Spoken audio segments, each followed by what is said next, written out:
जी सबसे पहले हम हिसाब करवाएंगे वज़ीर आला पंजाब मरियम नवाज साहबा का, क्योंकि आजकल काफ़ी वो ब्रेकिंग न्यूज़ में वो चलती हैं और बहुत सी यानी कि उनकी खबरें भी फैली हुई हैं। इसी हवाले से चाचू से पूछेंगे जी मरियम नवाज ऐसे हिसाब किताब काटे हुआ।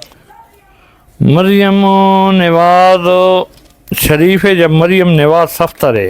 हाँ ये तो हुण सन सही नहीं पता, लेकिन जेड़ा असां न्यूज़ विच सुनदे हां उस विच मरियम नवाज शरीफ है। मरियम नवाज शरीफ होवे या मरियम नवाज सफ्तर ही होवे ना, शरीफ ते सफ्तर दा एक आदत आ न पे। ठीक है, इल्म अदाद विच कोई फर्क ना सी इंशाल्लाह।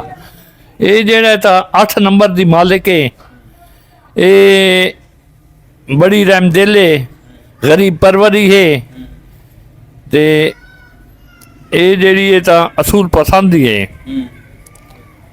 असूल पसंद है जी।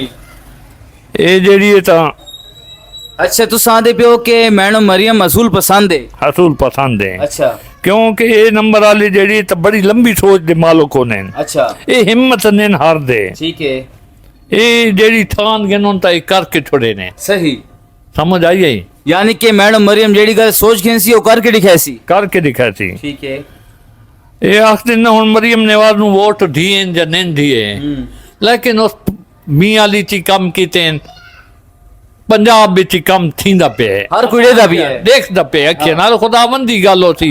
ए ना सा के असा और साडी धी भी है, बच्ची भी है, भेण भी है, भेण ही है, सारियां गल्लां हैं, लेकिन कम करें दी पई है पंजाब विच कम असम भी देखदे पे भाई कम थीने पे और इंशाल्लाह फिलहाल ता ठीक जा रही है। हाँ कोई हाँ यानी कि होर तुसें हिसाब थोड़ी जियां कोई साडे सौ दे बारे कोई गल्लां अंदर जियां गल्लां सौ सानू